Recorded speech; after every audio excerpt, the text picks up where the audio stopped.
septiembre, el Congreso capitalino aprobó la Ley del Secreto Profesional y cláusula de conciencia para el ejercicio periodístico, la cual podría obligar que durante un proceso judicial en el que un periodista esté vinculado de manera directa o indirecta, sea obligado a revelar sus fuentes de información. En el programa Agenda y Contexto de Capital 21, diversos periodistas han mostrado su inconformidad. Es también una forma de mordaza para el ejercicio periodístico. Esto es muy grave porque al final de cuentas forma parte de las distintas expresiones de violencia o violencias que sufrimos los periodistas.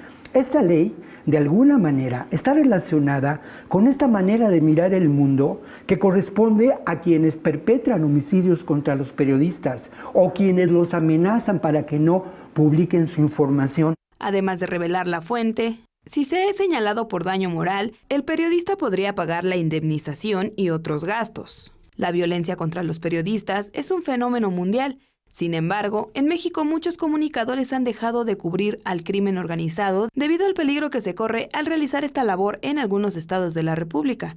De acuerdo con la Comisión Nacional de Derechos Humanos, del año 2000 a la fecha, 153 periodistas fueron asesinados. Todos los compañeros en los estados de la República Mexicana. Te estoy hablando de un Michoacán, de un Tamaulipas, de un Veracruz, de un Guerrero.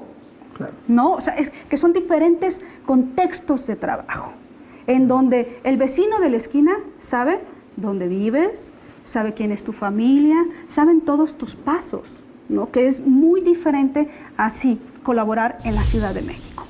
Algunos periodistas hacen un llamado a los legisladores para no dejar hueco en la ley que pueda afectar la libertad de expresión e informar con la verdad. Los diputados locales tienen que pasar a la historia, pero no como están pasando, con esa comisión de protección que, lo decíamos, es de desprotección. Va en contra del derecho a la libertad de expresión y al ejercicio periodístico. Ante las diversas inconsistencias, la jefa de gobierno Claudia Sheinbaum realizó algunas observaciones y devolvió la ley al Congreso para que reconsideren la manera en que se redactó, pues atenta contra uno de los principios más importantes del periodismo. Iraíz Morquecho, 21 Noticias.